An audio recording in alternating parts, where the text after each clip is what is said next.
We've all got two wolves in us, a good one and a bad one, and they both want to eat. The best I can tell, we just got to feed that good one a little more than the other one. Happiness is an emotional response to an outcome. If I win, I will be happy. If I don't, I won't. It's an if-then, cause and effect, quid pro quo standard that we cannot sustain because we immediately raise it every time we attain it. You see, happiness demands a certain outcome. It is result reliant. And I say, if happiness is what you're after, then you're going to be let down frequently, and you're going to be unhappy much of your time. Joy, though, joy is a different thing. It's something else. Joy is not a choice. It's not a response to some result. It's a constant. Joy is the feeling that we have from doing what we are fashioned to do, no matter the outcome. Now, personally, as an actor, I started enjoying my work and literally being more happy when I stopped trying to make the daily labor a means to a certain end. For example, I need this film to be a box office success. You know, I need my performance to be acknowledged. I need the respect of my peers.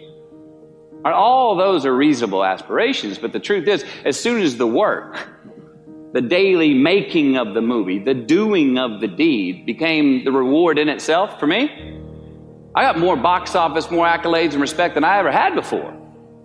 See, joy is always in process. It's under construction. It is in constant approach, alive and well in the doing of what we're fashioned to do and enjoying it. Now, the easiest way to dissect success is through gratitude. Giving thanks for that which we do have, for what is working. Appreciating the simple things we sometimes take for granted. We give thanks for these things, and that gratitude reciprocates, creating more to be thankful for.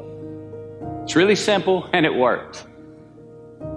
Now, I'm not saying be in denial of your failures. No, we can learn from them too, but only if we look at them constructively, as a means to reveal what we are good at, what we can get better at, what we do succeed at. All right, life's a verb.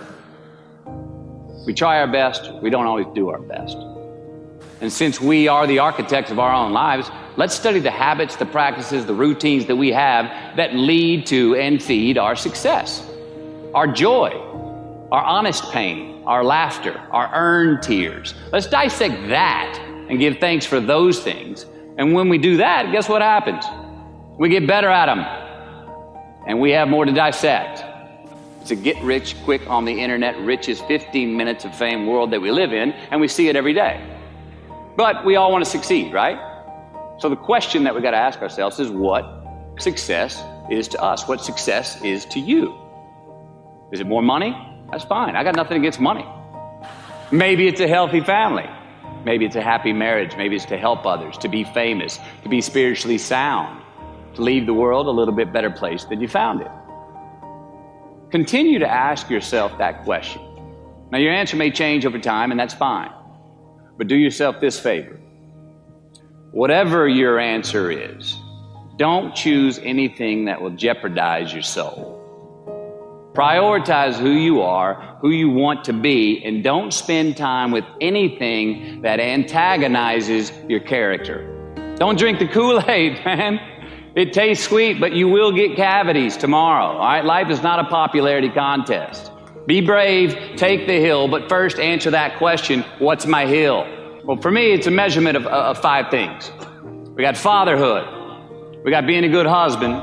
We got my health, mind, body, and spirit. We got career, and we got friendships. These are what's important to me in my life right now. Because I want to keep all 5 in healthy shape. And I know that if I don't take care of them, if I don't keep up maintenance on them, one of them is going to get weak, man. It's going to dip too deep into the debit section. It's going to go bankrupt. It's going to get sick, die even. So first, we have to define success for ourselves. And then we have to put in the work to maintain it. Take that daily tally. Tend our garden. Keep the things that are important to us in good shape. Defining ourselves by what we are not is the first step that leads us to really knowing who we are. You know that group of friends that you hang out with that they really might not bring out the best in you? You know, they gossip too much, or they're kind of shady. They really aren't going to be there for you in a pinch. Or how about that bar that we keep going to that we always seem to have the worst hangover from? Or that computer screen, right? That computer screen that keeps giving us an excuse not to get out of the house and engage with the world and get some real human interaction. Or how about that food that we keep eating, the stuff that tastes so good going down, it makes us feel like crap the next week, we feel lethargic and we keep putting on weight? Well, those people, those places, those things, stop giving them your time and energy. Just don't go there. I mean, put them down.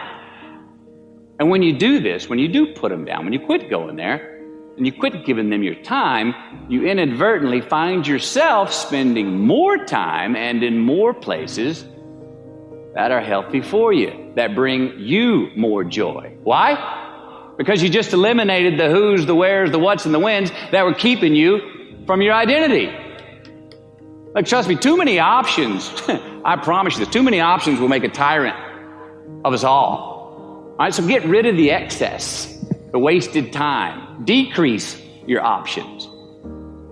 If you do this, you will have accidentally, almost innocently, put in front of you what is important to you by process of elimination. Knowing who we are is hard.